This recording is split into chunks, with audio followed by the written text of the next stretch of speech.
discuss Bloomberg Radio and its current markets, and we'd like to learn a little bit about the characteristics of those markets which might have contributed to its success so far. So first of all, despite what some might consider a decline of radio, it is still a very powerful medium. It reaches more than 92% of adults weekly, and New York and Boston specifically are ranked number one and number 10 best radio markets by Arbitron. So already Bloomberg has a very strong foothold in two very successful markets. The program analysis we performed covered Bloomberg Radio, its direct and indirect competitors within the Boston and New York market. First, Bloomberg Radio primary audience are individuals between the ages of 25 and 54. Also, if we take all this into consideration, we came out to the conclusion that the competitive advantage Bloomberg Radio has relies on the uniqueness of its content and the brand recognition. Its radio shows are performed and presented by Bloomberg producers and anchors. Also, due to the range of business Bloomberg covers and the factor that they own the radio station, they're more capable of providing a broader range of business news. Now, moving to the competition, we found out that there's two direct competitors in Boston and none in New York. These two competitors focus on mainstream national talk shows, and both of them stream Bloomberg Radio.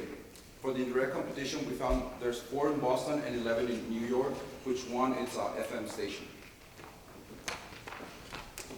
Bloomberg uses AM radio in both Boston and New York markets. Compared to the FM radio, AM is cheaper and can be transmitted over longer distance. As you can see from the graph, Bloomberg's New York station can cover the most of the New York, New Jersey, and Pennsylvania metro, and the coverage area can reach 16,000 square miles. Since AM broadcast is susceptible to static disruption, Bloomberg built their radio station near the downtown of the city. In doing so, it can also broadcast to a larger majority of the wealthier listeners during their commute to and from the city. It is a capability that their competitors do not have. So in order for us to determine the success factors for Bloomberg, we have to compare the two markets that they're currently in. So we're looking at New York and Boston, and we see that the biggest difference is that New York has a prominent focus on finance industry, and we're looking at Boston having a prominent focus on higher education. But other than that difference, the similarities match up with the current audience of Bloomberg. We're looking at about 9% of the population being employed in finance, looking at 39% of the population being 55 and over, about 15% of the population earning over $150,000, and just over 1.5 average vehicle per household. Natalie did a great job of showing just how similar Boston and New York markets are. And when you take into consideration those demographics with the demographics of Bloomberg's current consumers, as well as the psychographic factors important, they're very well aligned in terms of being good markets for the product.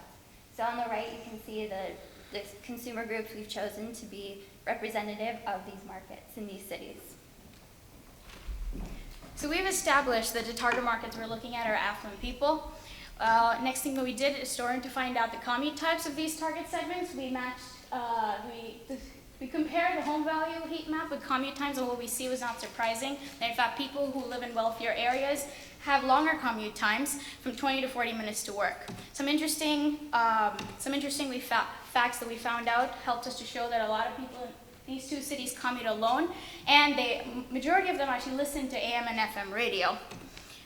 These facts actually helped us show how radio is in fact still a very good medium to reach people.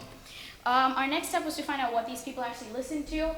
A study by Arbitron showed us that news and talk radios are the top formats in these two cities. And as Victor already talked about, there's not too much competition, so it's safe to say that Bloomberg is one of the top radio stations.